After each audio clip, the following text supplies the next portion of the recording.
knew something was wrong on the left side of my face. So I kept like feeling around, and I like felt that under my ear was like really swollen. And then like I was started to feel all my glands like down here and on both sides, and they all like hurt really bad when I touched them. It kind of felt like I kind of got maybe hit in the jaw. It was like in both hinges, stronger on the left side for probably about 3 weeks. But they just kind of looked at me like, okay, well, mumps is going around Ohio State, you have mumps. And then they gave me an excuse for school. And then I went, oh. The mumps virus has become an epidemic in Columbus, Ohio. Since January, 253 total cases have been reported, 153 of which have been related to The Ohio State University. Dr. Julie Mangino, the clinical director of medical epidemiology, tells us more.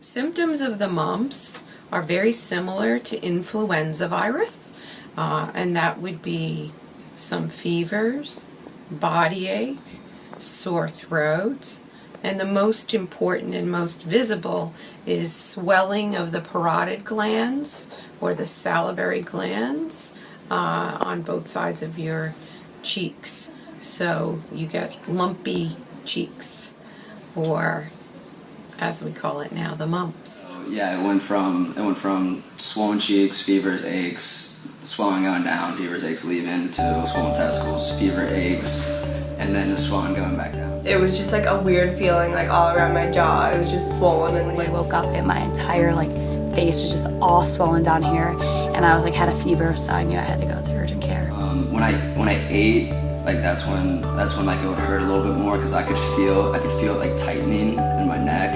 So pretty much I could feel like my skin like getting like tighter, because like it was like swelling out a little bit more.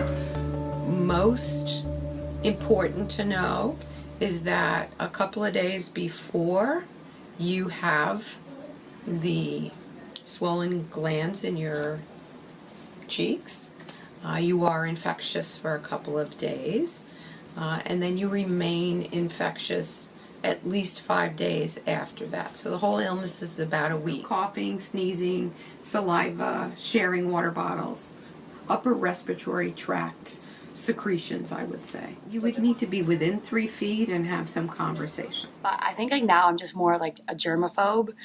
Because I used to share everything with everyone, like drinks and that stuff. But after getting mumps and like realizing there was kind of disease like mono and stuff can spread that way, like I'm kind of more of a germaphobe a little bit now. Only 70% of those who were infected on campus reported having their 2 recommended doses of the vaccine.